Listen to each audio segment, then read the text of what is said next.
नीतीश की नई सरकार के एक मंत्री कार्तिकेय सिंह को लेकर अब नया बवाल खड़ा हो गया। दरअसल शपथ ग्रहण के बाद विभागों के बंटवारे में उन्हें कानून मंत्री बनाया गया। दरअसल अपहरण के एक मामले में एमएलसी कार्तिकेय सिंह के खिलाफ वारंट जारी हो चुका है। 16 अगस्त को उन्हें कोर्ट में पेश होना था और उसी दिन उन्होंने मंत्री पद की शपथ ली। दरअसल 2014 में राजीव रंजन की किडनैपिंग हुई थी। इसके बाद कोर्ट ने इस मामले में संज्ञान लिया था। इस मामले में कार्तिकेय सिंह ने अब तक कोर्ट में सरेंडर नहीं किया है। हालांकि उनका और उनके वकील का दावा है कि इस मामले में उन्हें अग्रिम जमानत कोर्ट से मिल गई। दरअसल बीजेपी सरकार बदलने के बाद काफी आक्रामक हो गई है और नीतीश की नई सरकार को जंगल राज की वापसी का नाम दे रही। आपको बता दें, मास्टर साहब के नाम से मशहूर कार्तिकेय सिंह बाहुबली अनंत सिंह के काफी करीबी माने जाते हैं।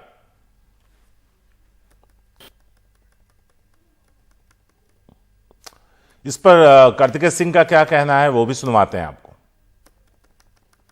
सुशील मोदी ने आपके ऊपर एक आरोप लगाया, क्या कहना? देखिए, हलफनामा में सब अपना मंत्री विधायक जितने होते हैं सब देते हैं, सब दिया हुआ है, उसमें कहीं कोई इस तरह की बात नहीं है। तो यहां आपको बता दें कि सवाल उठ रहे हैं, इनके अपने जवाब हैं। बीजेपी हमलावर है, लेकिन क्या नीतीश कुमार क्या इस पर रिएक्शन देते हैं वो भी हम आपको कुछ पलों में सुनवाते हैं। नीतीश कुमार क्या कह रहे हैं इस मुद्दे पर, आइए सुनते हैं। को नहीं पता इसके बारे में जानकारी को भी नहीं।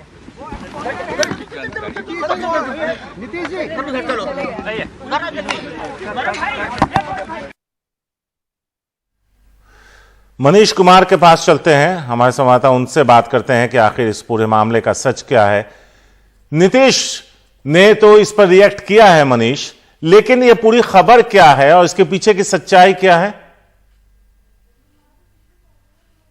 मनीष के पास वापस चलेंगे। जो कार्तिकेय सिंह हैं, जो कानून मंत्री बनाए गए हैं, उन पर ही अपहरण के एक मामले में आरोप है। उन्हें कोर्ट में पेश होना था 16 तारीख को, लेकिन उसी दिन उन्होंने मंत्री पद की शपथ ली। मनीष, ये पूरा मामला क्या है? देखिए, ये जो कार्तिकेय सिंह उर्फ मास्टर साहब हैं, इनके खिलाफ अपहरण के एक मामले में वारंट जारी हुआ था, लेकिन उस केस में जो है इनका कहना है कि पुलिस ने इनके खिलाफ जो है चार्जेस जो है उसको सही नहीं पाया था, लेकिन वारंट था। और उसके बाद ये मामला उच्च न्यायालय में भी गया था, लेकिन उच्च न्यायालय के जो रिकॉर्ड्स हैं उसमें उन्होंने अपनी याचिका वापस ली थी। और साथ ही साथ 12 अगस्त को ये अपर जिला एवं सत्र न्यायाधीश दानापुर के यहाँ उन्होंने एक अपनी अर्जी, अग्रिम जमानत की एक अपनी अर्जी दायर की थी।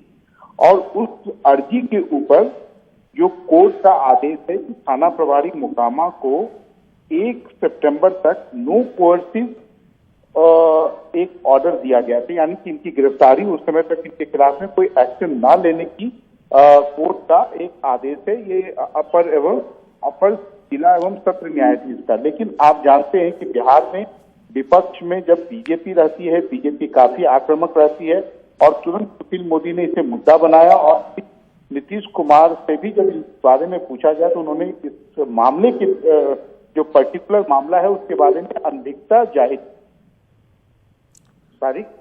लेकिन अगर अपहरण का आरोप है और उस मामले में उन्हें उनकी गिरफ्तारी पर रोक है, लेकिन एक तरह से कोई क्लीन चिट नहीं है और ना ही उन्हें कोई जमानत मिली है, तो ऐसे में उनका मंत्री पद पर बने रहना और उन्हें मंत्री बनाना कई सवाल तो खड़े करता है। मनीष, देखिए सारिक, निश्चित रूप से अगर किसी के खिलाफ कोई मामला है तो उसके ये एक आप कह सकते हैं कि मंत्री बनाने या ना बनाने का एक बड़ा आधार बनता है। मंत्री ना बनाने का तो बहुत बड़ा आधार बनता है। लेकिन इस केस के बारे में, इस केस में पुलिस की क्या रिपोर्ट आई थी, क्योंकि जो कार्तिक मास्टर हैं उनके समर्थकों का कहना है कि इस मामले में जो पुलिस की रिपोर्ट है उसमें उनको बरी किया गया है। लेकिन वस्तु स्थिति क्या है ये कोई अभी हम आपको नहीं बता सकते हैं। लेकिन हाँ, जो एक कोर्ट का जो 12 ऑर्डर है, जो नो कोर्ट ने आपको बताया कि उनके खिलाफ 1 सितंबर तक नो कोर्ट प्रदान किया गया है, वो ये अभी पब्लिक डोमेन में अभी आया। मनीष, अगर देखें तो एक तो कार्तिकेय सिंह पे ये आरोप और उसके ऊपर से मंत्री भी बनाया गया, तो उन्हें कानून मंत्री बना दिया गया। निश्चित रूप से वो, चूंकि उनका मामला अभी न्यायालय में लंबित है, कोर्ट में जा रहा है, तो ये सवाल उठना लाजमी है कि वो लॉ मिनिस्टर भी हैं, क्योंकि और जो कोर्ट हैं उनका जो मामला खुद ही कोर्ट में चल रहा है। ऐसे में विपक्ष जो है वो सरकार के प्रति हमलावर होगा, लेकिन जो आरजेडी के लोग हैं, जो आरजेडी के नेता हैं, वो कोर्ट की जो 12 अगस्त का आदेश है उसी को लोगों के बीच में डिस्ट्रीब्यूट कर रहे हैं कि देखिए उनके खिलाफ नो कोर्सिव है। इसलिए ये जो भी विपक्ष का आरोप है वो बिना किसी आधार का है। तारिक मनीष, अगर जैसे नीतीश कुमार ये कह रहे हैं कि उन्हें इस मामले में को लेकर उन्होंने अनभिज्ञता जाहिर की है, लेकिन सरकार के मुखिया के तौर पर जवाब की जिम्मेदारी तो उनकी बनती है। देखिए, निश्चित रूप से नीतीश कुमार के जवाब की जिम्मेदारी बनती है, इसलिए नीतीश कुमार ने इस सवाल का जवाब दिया। और हो सकता है कि इस केस के अलग अलग बारीकियों के बारे में उनको जानकारी ना हो, क्योंकि ये मामला जो है, जो इस मामले में विक्टिम है राजीव रंजन, उनके वकील के द्वारा सारी जानकारी थी, तब ये मामला उजागर हुआ है। और उसके बाद में जो कार्तिक सिंह हैं, उनके वकीलों ने भी जो कोर्ट का आदेश था उसको भी उन्होंने डिस्ट्रीब्यूट किया है। तो ये आप कह सकते हैं कि नीतीश कुमार को इतना तक आप उनके बारे में आप कह सकते हैं कि उनको हो सकता है कि जानकारी ना हो, लेकिन अब वो निश्चित रूप से इस मामले की सारी जानकारी उनको लेना भी उनकी अब मजबूरी है। तारिक मनीष, जैसा हम लोग उस दिन शपथ ग्रहण से पहले भी बात कर रहे थे कि जब महागठबंधन की सरकार बनी थी तो सुशील मोदी एक के बाद एक प्रेस कॉन्फ्रेंस तब तक करते रहे जब तक नीतीश तेजस्वी का साथ छोड़कर उनके साथ नहीं आ गए, फिर वो सिलसिला थमा था। भले ही इस बार जब सरकार बनी थी 2020 में तो उन्हें हाशिए पर धकेल दिया गया था, लेकिन फिर से उनकी भी वापसी हुई है और प्रेस कॉन्फ्रेंसेस करने के लिए वो एक बार फिर से लौटे हैं। देखिए, सुशील मोदी जो जितनी जानकारी रखते हैं उस जानकारी के आधार पर आप कह सकते हैं कि जो भी सरकार में हो उसके प्रति वो हमलावर रहते हैं, लेकिन वो शायद अभी जो आज की बीजेपी है उस बीजेपी में जिस तरीके के बिहार में वो एक्सपेरिमेंट कर रहे हैं, वैसे में फिर से वापस पार्टी की कमान उनको देंगे।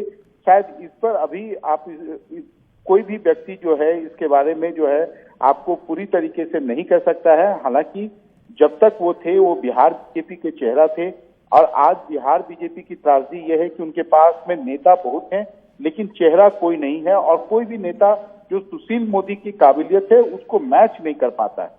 तारिक मनीष, अगर एक बार फिर से आप दर्शकों के लिए बता पाएं कि 2014 में जो राजीव रंजन किडनैपिंग का मामला था वो था क्या, और ये राजीव रंजन है कौन?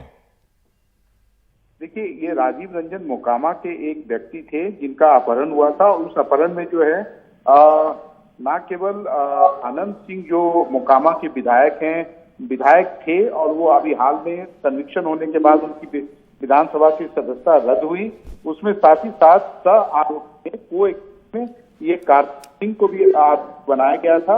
और अब उनके लोगों का कहना है, उनके जो समर्थक है उनका कहना है इसकी जांच उनको का नाम हटा दिया गया, के खिलाफ जो आरोप थे उसको सही नहीं पाया गया था।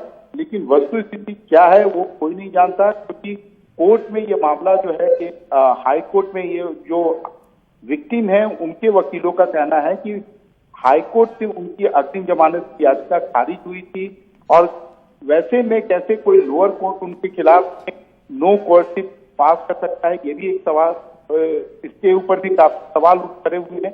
तो थोड़ी से अभी कंफ्यूजन की स्थिति है, क्योंकि कोई केस की वस्तुस्थिति के बारे में सही जानता। अब ये पब्लिक डोमेन में आया है तो इस केस के अलग अलग पक्षों और खासकर अलग अलग आरोपों को निकाल रहे हैं। तारिक अनंत सिंह जो बाहुबली नेता हैं उनके ये करीबी माने जाते हैं, कार्तिकेय सिंह का कोई बैकग्राउंड पता है क्या, किस तरह का उनका इतिहास रहा है, पास्ट रहा है? देखिए, जो कार्तिकेय सिंह हैं वो अनंत सिंह के सर्वे सर्वा हैं, उनके एक तरह से मैनेजर होते थे, और अनंत सिंह के जेल में जाने के बाद में उनका सारा जो भी बिजनेस था वो वही संभालते थे। पिछली बार जब विधान परिषद का चुनाव हुआ तो पटना सीट जो वहां से वो चुनाव लड़े और वो जीते भी थे, क्योंकि वो महागठबंधन के उम्मीदवार थे, और उससे अधिक जो है उनके बारे में कोई बहुत ज्यादा वो पब्लिक नहीं रहे हैं। जो कुछ भी उनकी पहचान है वो अनंत सिंह के कारण लोग उनको जानते हैं। तारिक मनीष, एक सवाल और पूछा जाना चाहिए कि 2014 का मामला है, आज तक उनकी गिरफ्तारी नहीं हुई, ना इस मामले में केस आगे बढ़ा, तो इसके पीछे की वजह क्या थी? देखिए, निश्चित रूप से पुलिस के पास में क्योंकि अभी हाल के दिनों में जो बिहार में जो सरकार रही थी वो अनंत सिंह और उनके जितने भी समर्थक हैं उनके खिलाफ काफी आक्रामक रही है। वैसे में अगर पुलिस ने कोई कार्रवाई नहीं की है तो उसका कोई ना कोई आधार निश्चित रूप से रहा होगा सारी, क्योंकि कार्तिकेय सिंह के बारे में सब जानते हैं कि वो एक तरह से अनंत सिंह के सर्वे सर्वा है। वैसे में अगर पुलिस ने कोई कार्रवाई नहीं की है तो लगता है कि सही में कोई साक्ष्य नहीं मिला होगा। लेकिन जैसा कि मैंने आपको बताया कि केस के बारे में वस्तु स्थिति क्या है, जो फैक्ट क्या है, वो अभी बहुत ज्यादा को नहीं मालूम। शुक्रिया मनीष इस पूरी बातचीत के लिए। लेकिन इससे पहले कि हम ब्रेक पर जाएं, नीतीश कुमार का जो इंटरव्यू है, जो बाइट है, इस पर वो सुनवाते हैं। नहीं हमको नहीं पता, इसके बारे में जानकारी हमको भी नहीं।